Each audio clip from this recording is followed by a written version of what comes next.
A wealthy woman ridiculed a man she thought was staff, loud enough for the whole table to hear. But just moments later, her world flipped upside down when the guest of honor revealed that the man she mocked was the reason he ever had a future. The ballroom at the Plaza Atoria Hotel in Manhattan was dressed to impress. Gilded columns, marble floors, chandeliers dripping in crystal. But no amount of sparkle could cover up what was about to happen. People clinked glasses, shook hands, and pretended to laugh harder than they meant to. It was one of those nights where every smile looked like a business card. Waiters weaved between guests with trays of champagne flutes and lobster puffs, careful not to brush the arms of gowns that cost more than their yearly salaries. Near the center of the room stood Celeste Whitfield, platinum blonde tailored in scarlet silk and wearing pearls like they were part of her skin. Most people recognized her from real estate billboards across Long Island. She was the kind who whispered loudly when she wanted attention. That's when she saw him. Walter Jennings sat near the back, close to a floral centerpiece no one really paid attention to. Mid-70s maybe, brown skin, dignified posture, hair a soft mix of silver and white. He wore a dark suit, clean, well-fitted, but clearly not designer. He looked calm, too calm for the space he was in.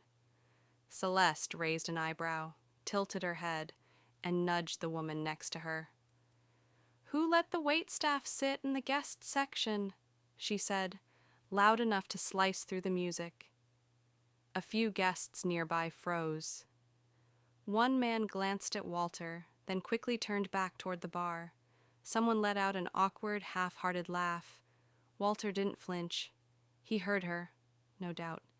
But he stayed seated, hands folded neatly on his lap, eyes fixed ahead. Not on her, not on anyone, just forward. But Celeste wasn't finished. "I mean, it's a gala. Isn't there a uniform policy? Because he clearly missed the memo." She smirked and swirled her champagne like it made her important. At another table, a young woman named Nora Hastings looked up. She'd heard the comment, her lips pressed together. Her husband leaned in, whispering, "Let it go, Nora." But Nora didn't want to let it go. She looked at Walter, then at Celeste. Something in the way he sat, so steady, so sure, made her turn her seat slightly to face him, like he deserved at least that much. Meanwhile, Celeste kept going. "This is why we need curated invites. Standards have slipped since Lillian stepped down." She scoffed. "Next thing you know, they'll be letting in people off the street." That's when Walter moved. Slowly, he reached into his inner jacket pocket, pulled out the folded program for the evening, and adjusted it. No words, no expression, just grace. Like a man who had weathered far worse than a loud woman in high heels. A few seats down, an older gentleman in a tux turned to Celeste and muttered, "Maybe you should sit down and worry about your own shoes." She blinked, surprised, but then smiled, fake and rehearsed, and looked around to see who had noticed. Eyes were darting, whispers had started.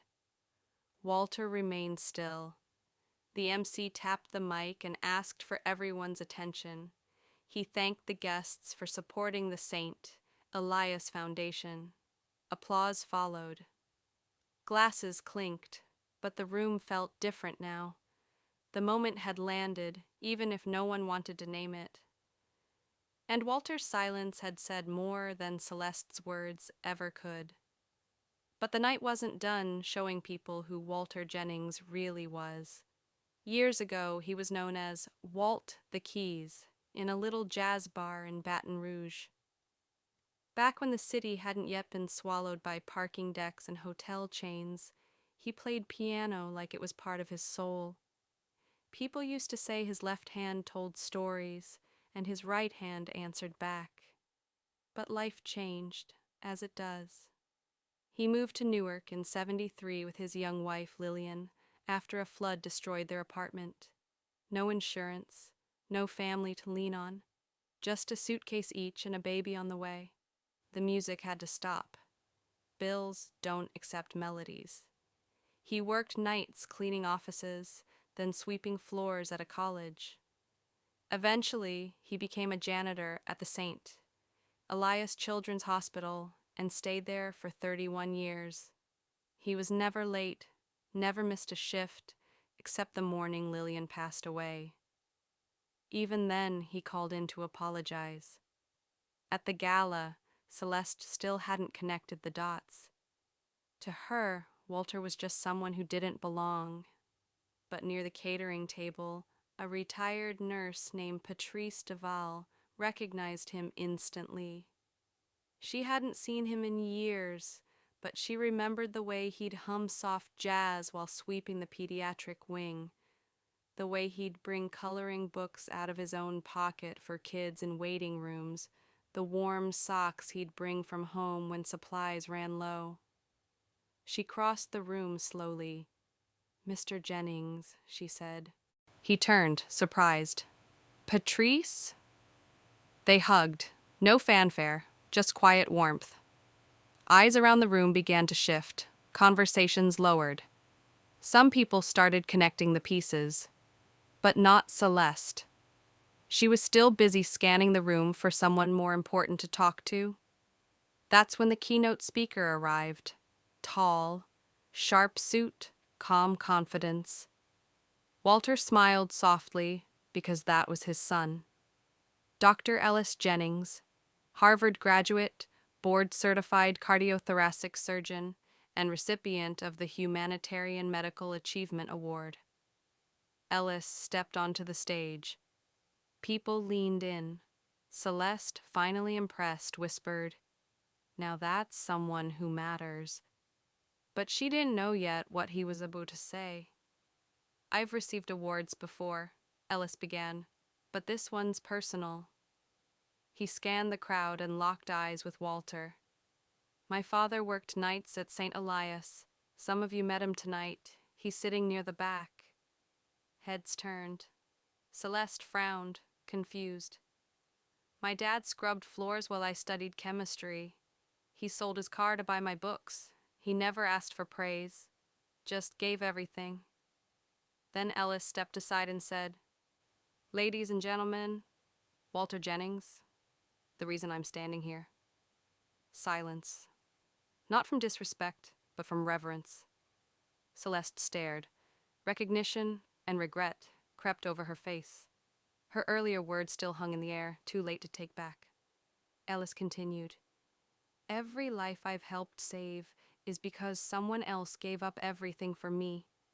He stepped down from the podium, walked straight to his father, whispered something, and helped him stand.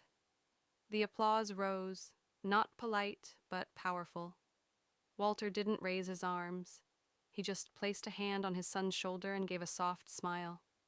The kind that says, "Thank you. I see you. And this isn't about me." A staff member brought a second mic. Walter hesitated, then stepped forward. "I wasn't planning to speak tonight," he said. "But I'll say this. There's no such thing as a small job. Only small minds that think value comes from a title." He looked around the room.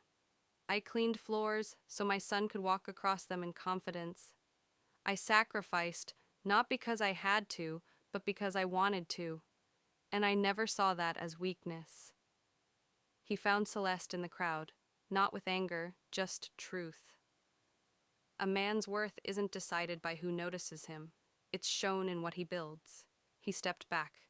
The applause came again, slower this time, but deeper. Later, Celeste approached him quietly. "I owe you an apology," she said. "What I said earlier, it was ignorant." Walter nodded. "I appreciate the apology, but you didn't just assume something about me. You showed people who you are." She swallowed hard. "I know." "Then maybe do something better with it. That night didn't change the world, but it changed that room. the way people looked at each other, the way they carried themselves, and as Walter left with his son beside him, no red carpet, no flashing lights, he knew the truth had been heard. Sometimes the quietest man in the room is the one who speaks the loudest, just by being seen. If this story moved you even a little, take a second to thank someone in your life who's been overlooked. Say it now.